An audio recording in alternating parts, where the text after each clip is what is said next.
Ini adalah hal yang perlu dilakukan seorang pria untuk bisa mengobati impoten secara alami. Saya akan memaparkan secara bertahap, langkah demi langkah, kira-kira apa saja nih yang bisa dilakukan supaya kalian bisa mengobati impoten.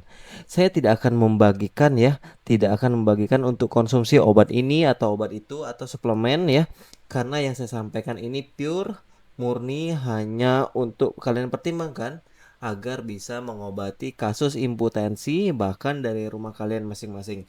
Harapannya di akhir video kalian sudah paham apa yang harus dilakukan, kira-kira apa penyebab impotennya yang harus dipertimbangkan supaya impoten ini bisa sembuh. Halo Bapak Ibu sekalian, selamat datang kembali ya di channel Sehat Bersama, channel kesayangan kita yang selalu membahas tentang masalah-masalah terutama pada vitalitas pria.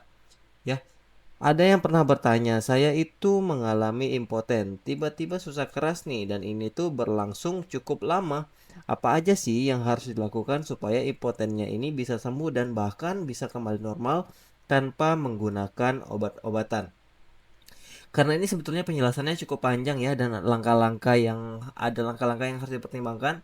Makanya saya putuskan untuk membagikan dan membuat video ini. Di mana nanti saya akan membagikannya menjadi beberapa tahapan. Yang pertama kita harus mencari tahu dulu ya apa sih penyebab dari impoten tersebut. Yang kedua kita harus mengelola pikiran.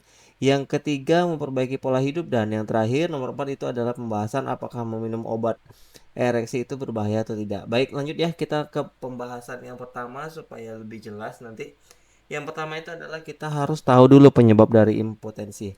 Kita harus paham ya, ketika timbul masalah gangguan ereksi atau disfungsi ereksi ini merupakan sebuah gejala. Gejala dari kondisi kelainan di tubuh atau di pikiran kita. Jadi saat kita bijak ya, kalau kita fokus, aduh kita harus ngobati impotennya aja.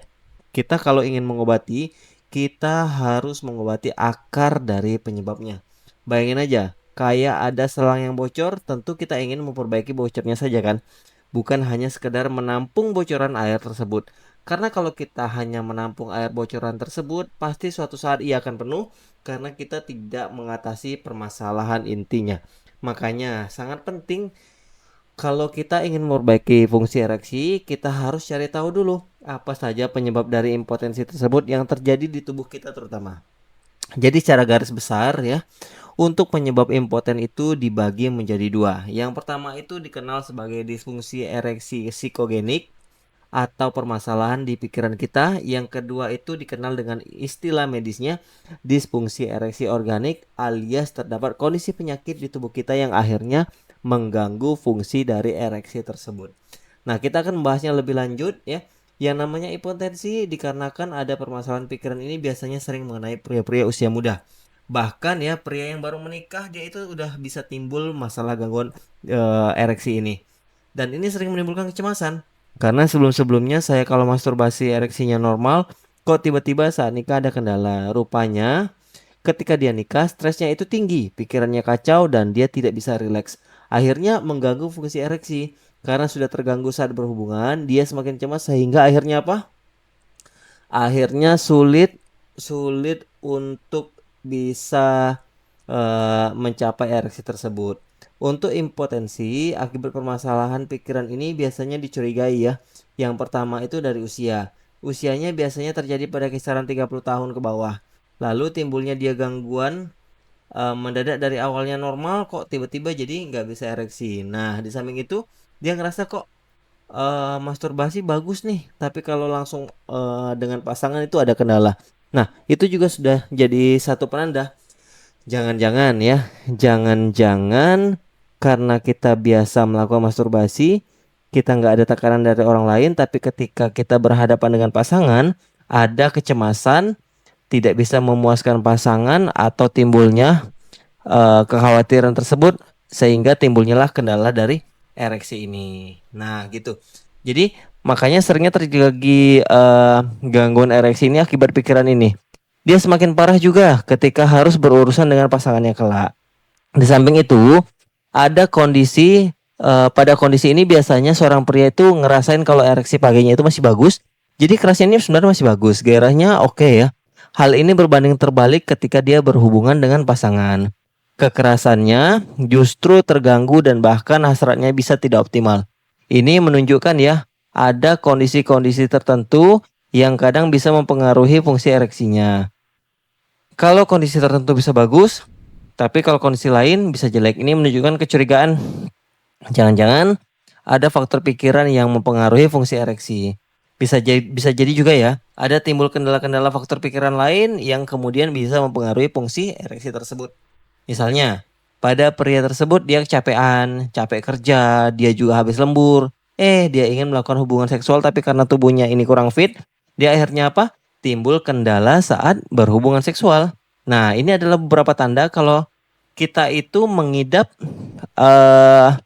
gangguan ereksi yang disebabkan karena permasalahan dari pikiran kita atau kondisi medisnya tuh disfungsi ereksi psikogenik.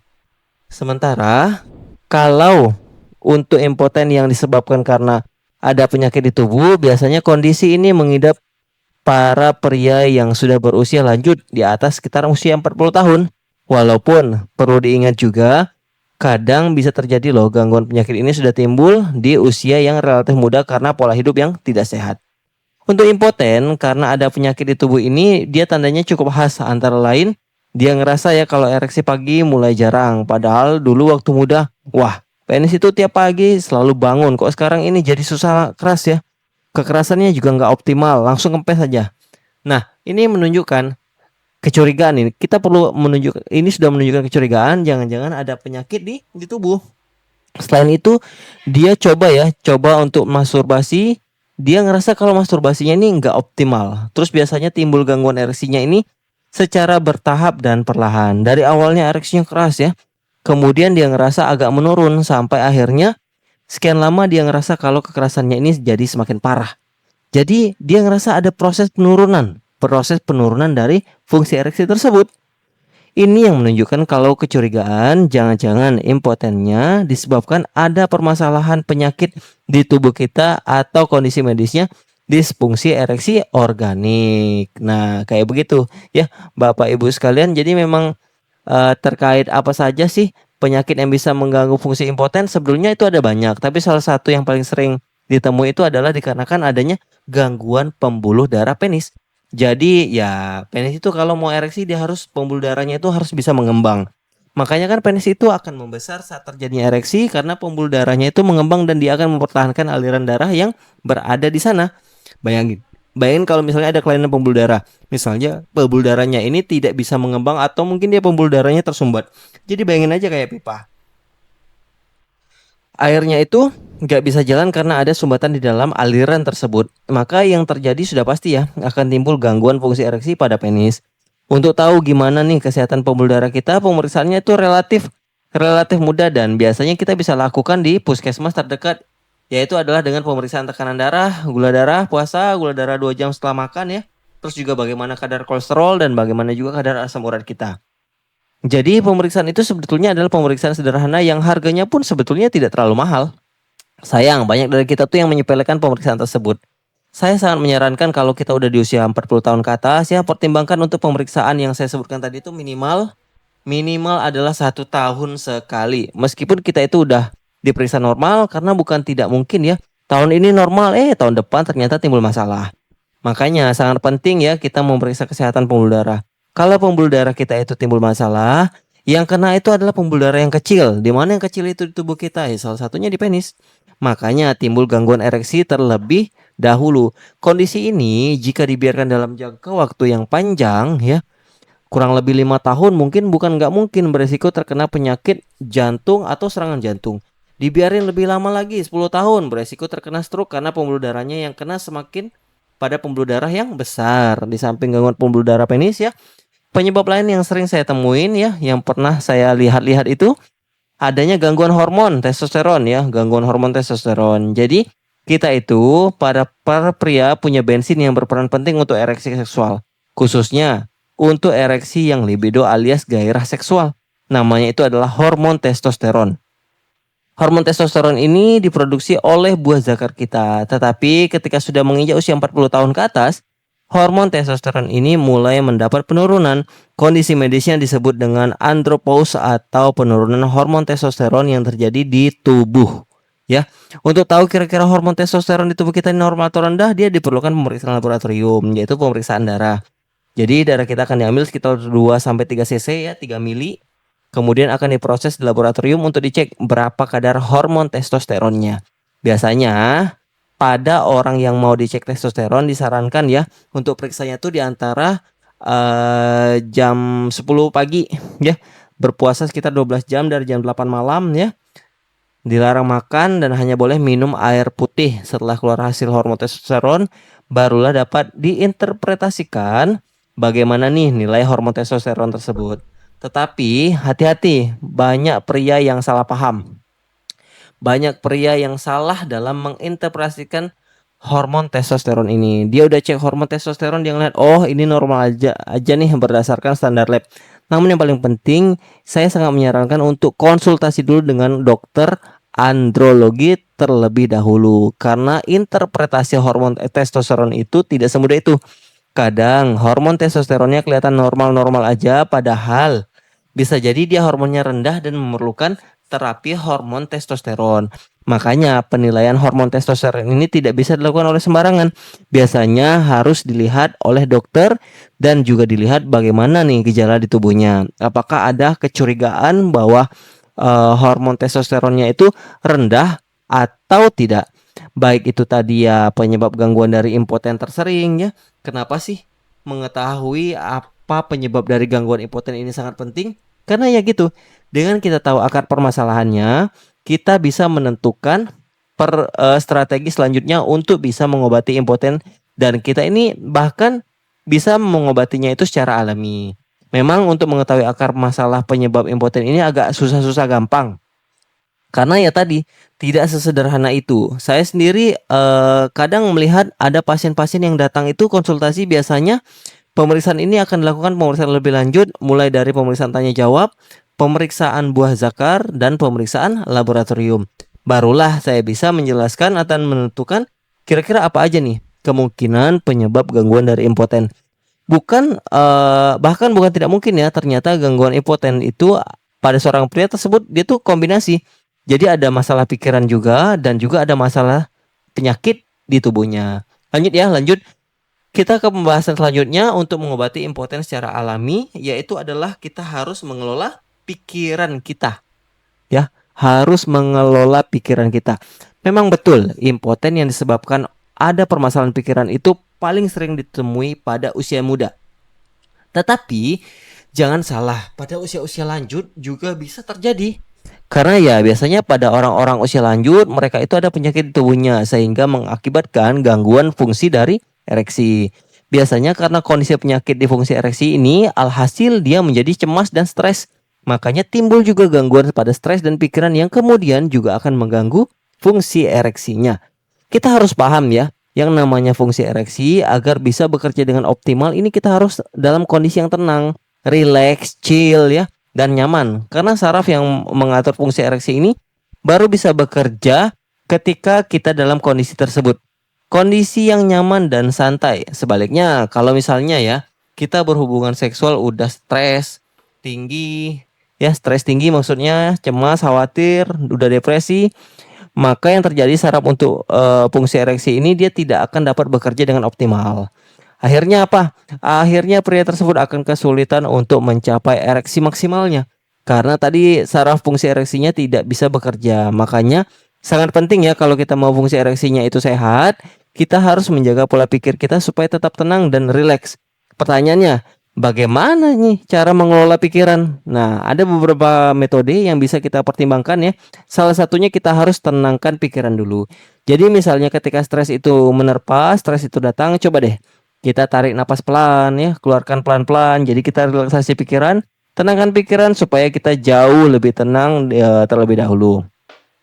Kemudian juga sangat penting ya kita memiliki istirahat yang cukup, karena nih misalnya kita masih kecapean, kondisi fisik masih lelah, pikiran masih stres ya, maka sudah tahu ya fungsi ereksi ini pasti tidak akan optimal. Makanya sangat penting selain kelola pikiran, kita juga harus istirahat yang cukup ya.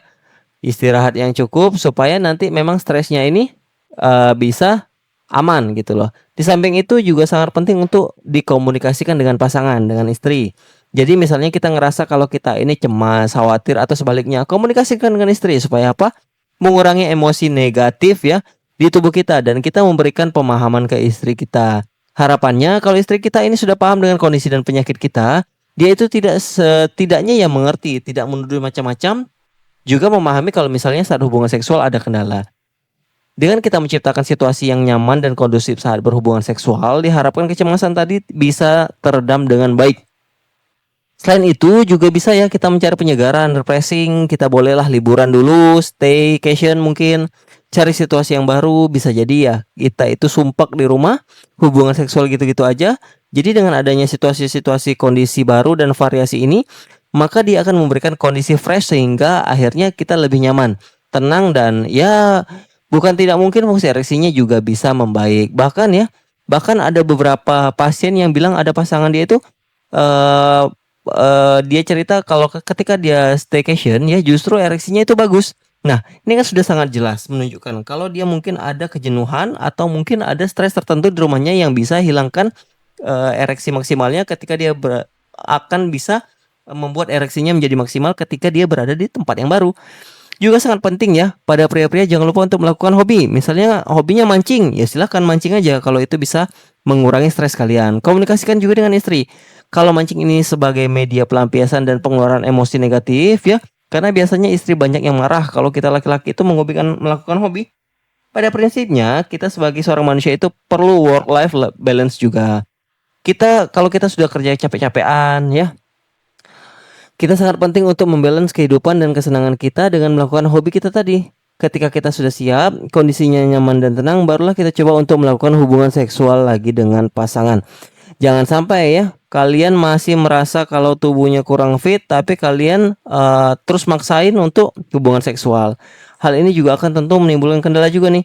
Yang paling penting adalah saat kita berhubungan seksual, kita harus mendapatkan pemanasan yang cukup. Jadi nggak bisa kita itu hubungan seksual langsung terburu-buru, ingin cepat-cepat selesai, karena kita perlu ingat ereksi itu timbul ketika gairahnya ada. Untuk supaya gairahnya ini muncul maka perlu pemanasan. Mungkin kita perlu mendapatkan rangsangan, disentuh lah di bagian tubuh kita, dicium ya.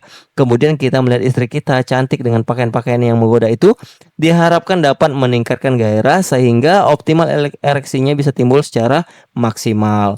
Kalau misalnya gairah ini tidak juga timbul, kita tidak dapat rangsangan atau stimulasi yang cukup, maka yaitu fungsi ereksinya tidak akan muncul secara optimal. Kalau misalnya ya kalian ngerasa faktor pikiran ini tuh cukup berat banget ya, udah ngelakuin tips yang saya sebutkan tadi masih ada aja kendalanya, saya sangat menyarankan untuk konsultasi dengan tenaga kesehatan, bisa ke psikolog, psikiater, atau mungkin dokter andrologi. Oke, sekarang kita ke langkah selanjutnya, yaitu adalah memperbaiki pola hidup. Pada orang-orang yang memiliki gangguan impoten disebabkan adanya penyakit di tubuhnya, maka sangat penting untuk bisa memperbaiki pola hidup. Bisa timbul penyakit ini tubuh kalian itu timbul karena kebiasaan-kebiasaan buruk. Kebiasaan buruk yang terjadi sejak usia muda. Mungkin kalian santai, masih muda, nggak jaga pola makan, ngerokoknya banyak karena ngerasa tubuh sehat ya. Tapi tidak mungkin ya. Tapi bukan tidak mungkin munculnya gejala setelah kalian berpuluh-puluh tahun melakukan hal tersebut. Usia muda nggak masalah, di usia 40-50 tahun mulai timbul masalah. Ini merupakan akumulasi dari pola hidup yang tidak sehat ya. Makanya sangat penting bagi kita untuk memperbaiki pola hidup sehat supaya fungsi seksualnya kembali normal. Perbaikan pola hidup ini perlu disesuaikan dengan apa ya kira-kira penyebabnya. Misalnya ditemukan kolesterolnya tinggi, ya artinya kita membatasi makanan-makanan yang berminyak. Suka goreng-gorengan karena itu tadi kolesterolnya tinggi, ya akhirnya bisa mengganggu fungsi ereksi. Atau misal tahu permasalahannya ini karena kita mengidap diabetes, ya gula darahnya itu dikontrol. Karena dengan mengontrol gula darah ya, harapannya bisa membantu memperbaiki fungsi ereksinya juga, begitu. Kalau kita makanannya tinggi tepung, manis-manis, minumannya juga sama, itu akan semakin memperburuk fungsi gula. Sama halnya ya, kalau kita ternyata mengidap hipertensi atau darah tinggi, konsumsi yang asin atau garam ya juga dihindari. Nah, jadi untuk pembahasan apa aja sih makanan rekomendasi yang bisa memperbaiki fungsi ereksi, ya mungkin itu akan dibahas di video selanjutnya. Nah, baik Bapak Ibu sekalian ya, terima kasih sudah menonton video ini sampai selesai. Harapannya ya, apa yang saya sampaikan tadi bisa membantu fungsi ereksi Bapak-Bapak sekalian untuk kembali optimal, kembali membaik, agar hidupnya pun akan merasa lebih baik lagi, terutama saat bertemu dengan pasangan. Ya, Bapak Ibu sekalian, jika merasa video ini bermanfaat ya, jangan sungkan untuk segera berikan like ya, subscribe ke channel ini, dan apabila Bapak Ibu punya masalah ya, Bapak punya masalah, jangan ragu untuk ketik di kolom komentar.